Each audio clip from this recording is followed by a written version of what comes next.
Hi friends, ബൈത്തുൽ ഗാർഡനിൻ്റെ പുതിയൊരു വീഡിയോയിലേക്ക് എല്ലാ പ്രിയപ്പെട്ട കൂട്ടുകാർക്ക് സ്വാഗതം. എല്ലാവർക്കും സുഖമല്ലേ? ഇന്നത്തെ എൻ്റെ വീഡിയോ യൂഫോർബിയ പ്ലാന്റ്സിനെ കുറിച്ചാണ്. നമുക്കൊരുപാട് വർഷം മുഴുവൻ പൂക്കൾ തരുന്നൊരു പ്ലാന്റാണ് ഈ യൂഫോർബിയ പ്ലാന്റ്. അപ്പോൾ യാതൊരു കെയറിങ്ങും ഇല്ലാതെ വളർത്തിയെടുക്കാൻ പറ്റുന്ന നല്ലൊരു പ്ലാന്റ് കേട്ടോ യൂഫോർബിയ പ്ലാന്റ്. അതുപോലെ തന്നെ നമ്മളിതിനെ കൂടുതൽ ശ്രദ്ധ കൊടുക്കേണ്ട ആവശ്യവുമില്ല.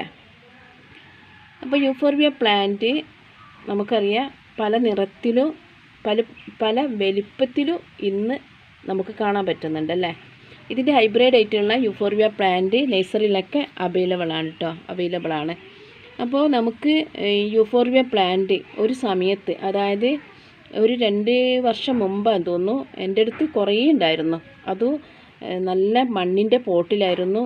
4 മണ്ണിൻ്റെ പോട്ടിൽ ഞാൻ വളർത്തിയിരുന്നു, ബാക്കി പ്ലാസ്റ്റിക്കിൻ്റെ പോട്ടിലായിരുന്നു.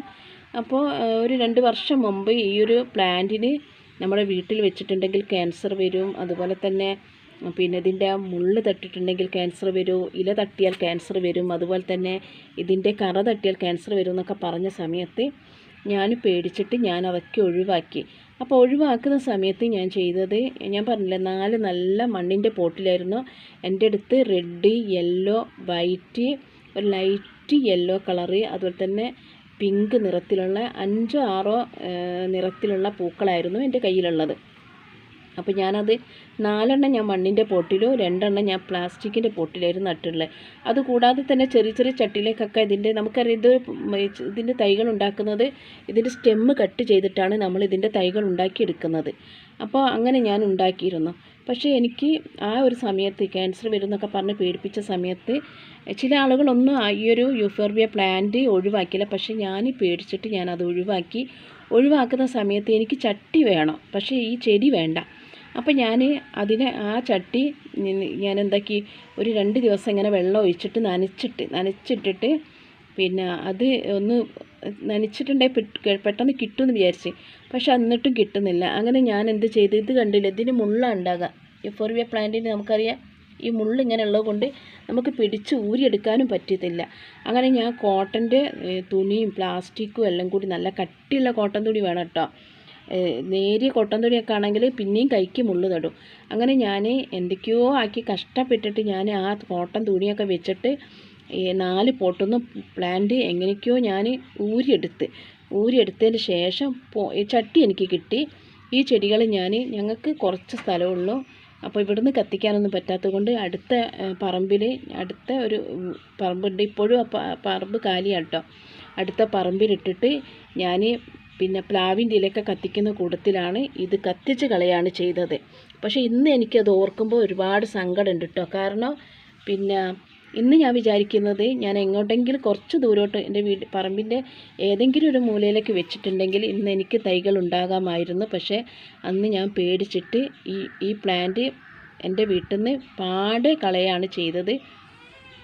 ഒരു തൈ പോലും ഞാൻ വെച്ചില്ല. പിന്നീട് ഞാനിപ്പോൾ ഈയിടെന്ന് വെച്ചിട്ടുള്ള ഒരു 1.5 മാസം മുമ്പേ എൻ്റെ മാമൻ്റെ വീട്ടിൽ പോയപ്പോൾ എനിക്ക് അവിടുന്ന് 2 കളറ് ഇതിൻ്റെ സ്റ്റെമ്മ് കിട്ടി. അപ്പോൾ ഒന്ന് ഇതാണ്, ഒന്ന് ഇതിൻ്റെ അകത്ത് തന്നെ ഞാൻ അന്ന് നട്ട് വെച്ചത്. ഇതിൻ്റെ അകത്ത് തന്നെ ഒരു ചെറുത് കാണുന്നില്ലേ, ഈ ഒരു ചെറിയത്. അപ്പോൾ അത് കാണാൻ പറ്റുന്നുണ്ടതാ, അത് ഒരു ലൈറ്റ് മഞ്ഞ കളറാട്ടോ, നല്ല ഡാർക്ക് മഞ്ഞല്ല, ലൈറ്റ് മഞ്ഞ കളറുള്ള ഒരു ഫ്ലവറാണത്. അപ്പോൾ 2 കിട്ടിയ സമയത്ത് ഞാൻ അവിടുന്ന് കൊണ്ടുവന്ന് ഞാനിത് നട്ട് കുറച്ച് കഴിഞ്ഞതിന് ശേഷം പെട്ടെന്ന് വേര് പിടിക്കും. നമ്മൾ ഈ യൂഫോർബിയ പ്ലാന്റിന് നമ്മൾ ഒരുപാട് വെള്ളം ഒഴിച്ച് കൊടുക്കരുത്. വെള്ളം ഒഴിച്ച് കൊടുത്തിട്ടുണ്ടെങ്കിൽ ഇത് ചീഞ്ഞ് പോകും. അപ്പോൾ നമ്മൾ കുറച്ച് വെള്ളം മതി. അപ്പോൾ ഞാൻ നല്ലൊരു പൂയി മണ്ണിലാണ് ഇത് നട്ട് വെച്ച് ഒരു 2 ആഴ്ചയൊക്കെ കഴിയുമ്പോൾ തന്നെ വേര് വന്നിട്ടുണ്ട്. അന്ന് ഞാൻ ഷോർട്ട് വീഡിയോ എടുത്തിരുന്നു. ഒരുപാട് ആളുകൾ അത് കണ്ടിട്ടുണ്ട്. എനിക്ക് തോന്നുന്നു 2K ആയിട്ടുണ്ടെന്ന് തോന്നുന്നു അത് കണ്ടിട്ടുണ്ട്.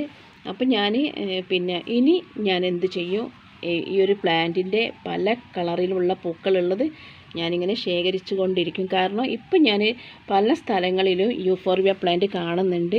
അപ്പോൾ എനിക്ക് അന്ന് എൻ്റെ ഒരു പൊട്ടത്തരം കൊണ്ട് ഞാനത് കളഞ്ഞ്, എനിക്ക് തോന്നി ചില ആളുകളൊക്കെ അങ്ങനെ കളഞ്ഞിട്ടുണ്ടാവും. ഈ എടുത്ത് കളയാത്ത ആൾക്കാരുണ്ട്, അവർ ലക്കി എന്ന് പറയുക. കാരണം നമുക്ക് വർഷം മുഴുവനും ഒരു കെയറിങ്ങോ, നമുക്ക് ഈ ഒരു പ്ലാന്റിനെ നമ്മൾ അധികം കെയർ ചെയ്യേണ്ട, കൂടുതൽ വെള്ളം നമ്മൾ ഒഴിച്ച് കൊടുക്കേണ്ട, കൂടുതൽ വളം കൊടുക്കേണ്ട ആവശ്യമില്ല.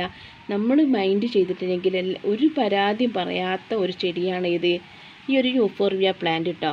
യൂഫോർബിയ പ്ലാന്റിന് കുറച്ച് വെയിൽ വേണം. കുറച്ച് വെയിൽ കിട്ടുന്ന ഏരിയയിൽ വെച്ചിട്ടുണ്ടെങ്കിലാണ് ഈ പ്ലാന്റിൽ നമുക്ക് പൂക്കൾ ഉണ്ടാവുന്നത്. അത് പൂക്കൾ നമുക്ക് വിരിഞ്ഞ് കഴിഞ്ഞിട്ടുണ്ടെങ്കിൽ ഒരു 6-7 മാസത്തോളം നമുക്ക് ഈ പൂക്കൾ കൊഴിയാതെ ഇങ്ങനെ നിൽക്കും കേട്ടോ. ഇപ്പോൾ ഇതിൻ്റെ ഈ ഭാഗത്ത് ഇതാ പൂക്കൾ വരുന്നേ ഉള്ളൂ. അപ്പോൾ കൊഴിയാതെ നിൽക്കുകയും ചെയ്യുന്ന നല്ലൊരു ഫ്ലവറിങ് പ്ലാന്റ് ആണ് കേട്ടോ ഈ യൂഫോർബിയ. അപ്പോൾ ഈ ചില ആൾക്കാരൊക്കെ എനിക്കറിയാം ഇത് കളഞ്ഞിട്ടുണ്ടാകും ഇതിൻ്റെ മുള്ള് തട്ടിയാൽ. പക്ഷേ ഇതിൻ്റെ കറ അല്ലെങ്കിൽ മുള്ള് തട്ടിയിട്ടൊക്കെ ഉണ്ടെങ്കിൽ നമുക്ക് ചെറിയ ഇൻഫെക്ഷനൊക്കെ വരും. അത് തട്ടാത്ത രീതിയിൽ നമ്മൾ വെച്ച് കൊടുത്താൽ മതി. ഇപ്പോൾ ടെറസിൻ്റെ മുകളിലൊക്കെ വെച്ചിട്ടുണ്ടെങ്കിൽ എനിക്ക് നിറയെ പൂക്കൾ ഉണ്ടാകാമായിരുന്നു. പക്ഷെ ഞാൻ അന്ന് എടുത്ത് കളഞ്ഞ്.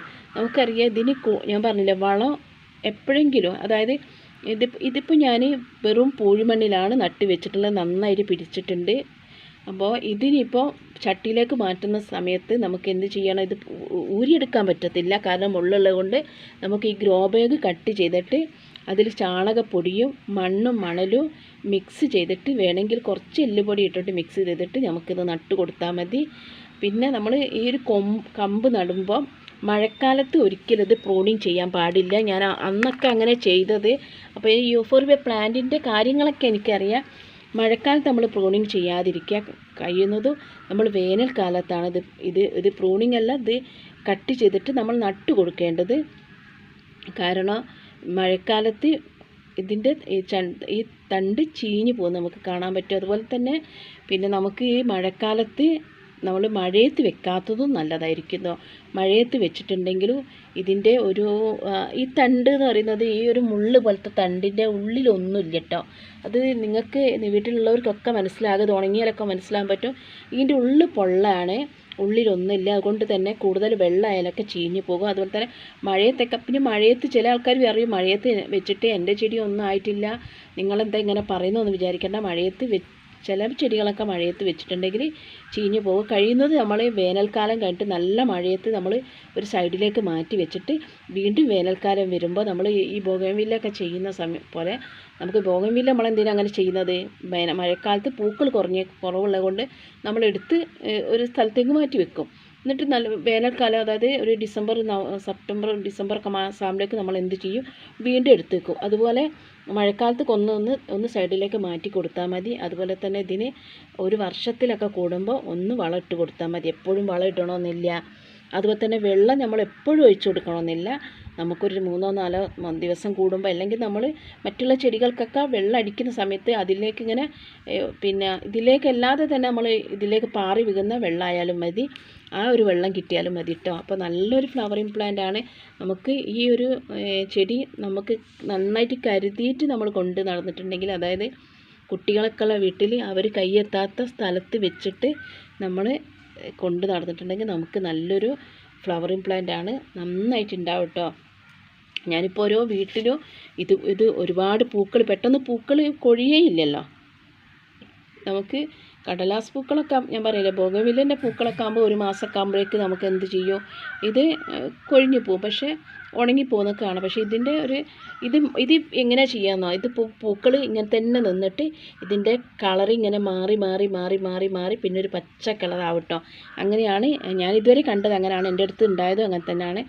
അപ്പോൾ നമുക്ക് യൂഫോർബിയ പ്ലാന്റ് ഇപ്പോൾ എല്ലാവരും വളർത്തുന്നുണ്ട്. നമ്മൾ ശ്രദ്ധിച്ചു കൊണ്ട് വളർത്തുകയാണെങ്കിൽ ഒരു ദോഷം നമുക്ക് വരില്ല, നന്നായിട്ട് നമുക്ക് വളർത്തിയെടുക്കാൻ പറ്റും. അപ്പോൾ ഞാൻ നിങ്ങളുടെ അടുത്തേക്ക് വീണ്ടും വരുന്നതായിരിക്കും യൂഫോർബിയ പ്ലാന്റും കൊണ്ട്. കാരണം ഇത് നന്നായിട്ട് ബുഷിയാവട്ടെ, അതുപോലെ തന്നെ മറ്റേതിൽ പൂക്കളിടട്ടെ. അതുപോലെ തന്നെ വേറെയും ഞാൻ യൂഫോർബിയ പ്ലാന്റ് ശേഖരിച്ചിട്ട് ഞാൻ പല കളറും ആക്കിയിട്ട് നിങ്ങളെടുത്ത് നല്ലൊരു വീഡിയോ ആയിട്ട് ഞാൻ വരുന്നതായിരിക്കും. അപ്പോൾ എല്ലാവർക്കും എൻ്റെ കുഞ്ഞ് യൂഫോർബിയ ആട്ടോ. നിങ്ങൾ ഇത്രയേ ഉള്ളൂന്നൊന്നും പറയണ്ട, എൻ്റെ കുഞ്ഞ് യൂഫോർബിയ ആണ്. അപ്പോൾ ഒരു ഗ്രോ ബാഗിലാണ് ഞാൻ നട്ടിട്ടുള്ളത്. അപ്പോൾ ഗ്രോ ബാഗിൻ്റെ ഈ ഭാഗം പിടിക്കുന്നതിനൊന്നുമില്ല, പക്ഷേ നമ്മൾ സൂക്ഷിച്ച് കൈകാര്യം ചെയ്യേണ്ടതാണ്. ഇതിലെ ലൈറ്റ് മഞ്ഞയും കൂടി പൂക്കളിട്ടതിന് ശേഷമൊക്കെ ഞാൻ വരുന്നതായിരിക്കും. അപ്പോൾ എല്ലാവർക്കും യൂഫോർബിയ പ്ലാന്റ് ഇഷ്ടപ്പെട്ടെന്ന് വിചാരിക്കുന്നു. ഇഷ്ടപ്പെട്ടാൽ എൻ്റെ ചാനൽ സബ്സ്ക്രൈബ് ചെയ്യാതെ ആരെങ്കിലും കാണുന്നുണ്ടെങ്കിൽ ചാനൽ ഒന്ന് സബ്സ്ക്രൈബ് ചെയ്യുക. അതോടൊപ്പം തന്നെ നിങ്ങളുടെ കൂട്ടുകാർക്കൊക്കെ വീഡിയോസ് അയച്ചു കൊടുക്കുക, ഷെയർ ചെയ്യുക. അപ്പം പുതിയൊരു വീഡിയോ ആയിട്ട് വരുന്നവരെ എല്ലാവർക്കും ബൈ.